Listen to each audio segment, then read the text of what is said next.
Hallelujah. मुझे सुनने वाले हर एक को जल्द आने वाले यीशु मसीह के नाम में आप सभी को प्रेम भरा सलाम। मैं आशा करता हूँ आप सभी दिन प्रतिदिन लगातार यीशु में बढ़ते जा रहे हैं। आइए मेरे प्रियो, आज के वचन की ओर हम आगे बढ़ेंगे और आज का हमारा मनन करने का विषय कुछ इस प्रकार से है।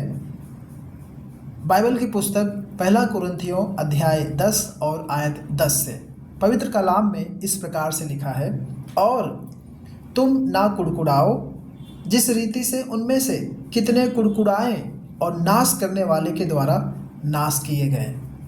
तो आज का हमारा विषय ये है कि तुम ना कुड़कुड़ाओ, नहीं तो नाश हो जाओगे। आमीन। तुम ना कुड़कुड़ाओ, नहीं तो नाश हो जाओगे। मेरे प्रियो, इजरायली लोग जंगल के मार्ग से प्रतिज्ञा के देश में जब वे जा रहे थे, यानी कि मिस्र देश से, जिस देश में वे गुलाम थे, और वायदा किया हुआ देश जो परमेश्वर ने कनान उन्हें देने के लिए कहा था, वे जब यात्रा कर रहे थे, उस कनान देश की ओर जा रहे थे, उस समय मेरे प्रियो उन्हें कुड़कुड़ाने की, बुड़बुड़ाने की, कंप्लेन देने की, शिकायत करने की आदत पड़ गई थी। आमीन। कई बार इजरायली लोग, कई बार नहीं, वे हमेशा पानी को लेकर कुड़कुड़ाते थे, वे भोजन को लेकर कुड़कुड़ाते थे, और वे अपने अगुओं को लेकर कुड़कुड़ाते थे। जब परमेश्वर ने इजरायलियों को खाने के लिए स्वर्ग से मन्ना दिया, तो कुछ ही समयों में वे उस मन्ना को खाकर अघा गए, यानी कि उस मन्ना को खा कर वे थक गए और मिस्र देश की लीची, प्याज और लहसुन के लिए वे तरसने लगे। मेरे प्रियो, जंगल में भोजन सामग्री खरीदने के लिए कोई बाजार नहीं था, कोई मार्केट नहीं था, और ना ही जूते खरीदने के लिए वहाँ पर कोई दुकान था। परंतु परमेश्वर ने इजरायलियों को 40 साल तक भोजन का प्रबंध किया, सुविधा करके दिया, और वे जो जूते पहने थे, उनके जूते 40 सालों तक नहीं फटे।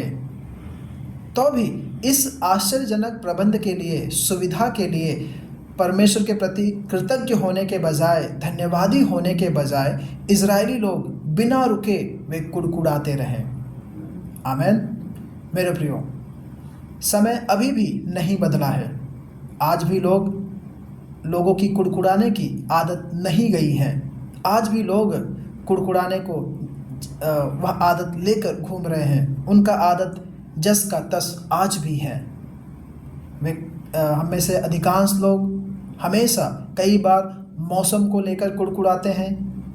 कभी हमें बहुत गर्मी लगता है तब हम कुड़कुड़ाते हैं, कभी हमको ठंड लगता है तब हम कुड़कुड़ाते हैं, कभी बारिश ज़्यादा हो गया तब हम कुड़कुड़ाते हैं, कभी सूखा हो गया तब हम कुड़कुड़ाते हैं। हम भोजन को लेकर कई बार कुड़कुड़ाते हैं। कभी कभी हम सब्जी में नमक थोड़ा ज़्यादा हो गया, उसके लिए हम कुड़कुड़ाते हैं। तो कभी रोटी जल गई, उसके लिए हम कुड़कुड़ाते हैं। हम अपने काम और अपनी तनख्वाह या मजदूरी को लेकर, है ना, जो पगार, जो पैसा हमें मिलता है, उसको लेकर कई बार हम कुड़कुड़ाते हैं। और जिनके पास नौकरी नहीं है, वे सभी बेरोज़गारी को लेकर कुड़कुड़ाते हैं। हम सरकार को लेकर या सरकार के द्वारा वसूल किए जाने वाले टैक्स को लेकर कई बार कुड़कुड़ाते हैं। और कई बार तो हम अपनी राय भी रखते हैं कि सरकार जो हमसे असुविधा रीति से हमसे टैक्स ले रही है, हम सरकार से विनती करते हैं कि हमारे लिए कई सेवाओं की आप सुविधा करो। आमीन। कहने का मतलब है कि वे उस पर भी, है ना, सरकार पर भी अधिक और अधिक सुविधाओं की, सेवाओं की मांग करते हैं। हम दूसरे लोगों से बहुत ही नाखुश रहते हैं।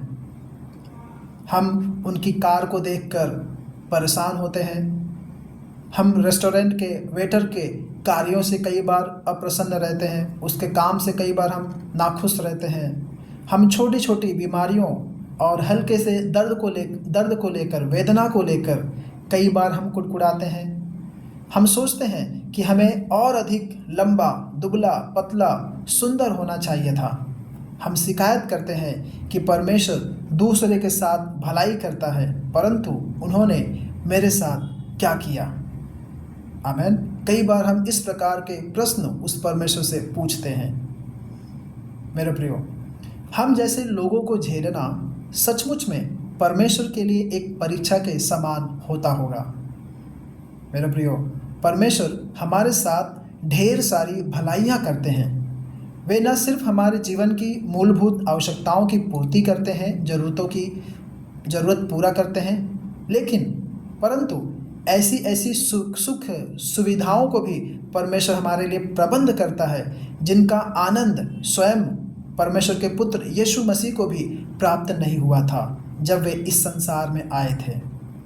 हमें अच्छा भोजन मिलता है, शुद्ध जल मिलता है, पानी मिलता है, हमारे पास आरामदायक घर है, पर्याप्त कपड़े हैं, हमारे पास देख सकने के लिए और सुन सकने के लिए अच्छा खासा क्षमता है, योग्यता है, हमें अच्छी खासी भूख लगती है, हमारे पास अच्छा याददाश्त है, अच्छा स्मरण शक्ति है। साथ ही साथ परमेश्वर की दया से ढेर सारी चीज़ें भी हैं जिन्हें हम बहुत ही हल्के में लेते हैं या फिर बहुत ही हल्का हम लेते हैं। परमेश्वर ने हमें अब तक सुरक्षित रखा है, हमारा मार्गदर्शन किया है और हमारा पालन पोषण किया है। सबसे बड़ी बात, उन्होंने हमें अनंत काल का जीवन दिया है जिसे हम प्रभु यीशु मसीह पर विश्वास लाने के द्वारा स्वीकार कर सकते हैं। और धन्यवाद के रूप में परमेश्वर को बदले में क्या मिला?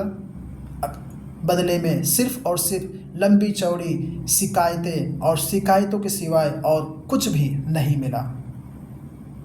मेरे प्रियो, एक समय की बात है, दो मित्र आपस में बात करते हुए जा रहे थे जिन्होंने इस प्रश्न का उत्तर बहुत ही सुंदर रीति से दिया। एक मित्र ने दूसरे मित्र से पूछा, आप कैसे हैं? उन्होंने उत्तर दिया, यदि मैं शिकायत करूं तो यह पाप होगा। जब मैं कुड़कुड़ाने को होता हूं तब मैं अक्सर इसी बात का ध्यान करता हूं कि कुड़कुड़ाना पाप है। कुड़कुड़ाने का प्रतिकारक या फिर जो उचित उपाय है वह यह उपाय है कि आभार व्यक्त करना। जब हम यह स्मरण करते हैं, जब हम याद करते हैं कि प्रभु ने हमारे लिए क्या किया है, तब हम यह समझ जाते हैं कि हमारे पास कुड़कुड़ाने का कोई भी कारण नहीं है। लेकिन जब तक हम ये बातें नहीं समझते और हम अपनी नासमझ में, है ना, अपने समझ में हम जब तक नासमझ बने रहते हैं तब तक हम कुड़कुड़ाते रहते हैं। इसलिए हम प्रत्येक बातों में परमेश्वर का आभार व्यक्त करें, परमेश्वर के प्रति धन्यवादी रहें। आमीन। अगर आप धन्यवादी हैं तो मेरे प्रियो, परमेश्वर की तमाम आशीषें, तमाम अनुग्रह आपके ऊपर बना रहेगा। आमीन। तो मेरे प्रियो, हम भी इजराइलियों के जैसे ना कुड़कुड़ाएं। अगर आप इजराइलियों के जैसे कुड़कुड़ाएंगे तो इजराइलियों में से कोई भी व्यक्ति जो उस इजराइल मिस्र देश से निकले थे, उसमें से कोई भी व्यक्ति नहीं पहुंच पाया सिवाय दो व्यक्तियों के। आमीन। तो होने पाए हम अपने जीवन में धन्यवादी बने, हमारे जीवन से परमेश्वर को आदर, परमेश्वर को महिमा मिलने पाए। आमीन। परमेश्वर आप सभी को इन वचनों के द्वारा आशीष करे। धन्यवाद।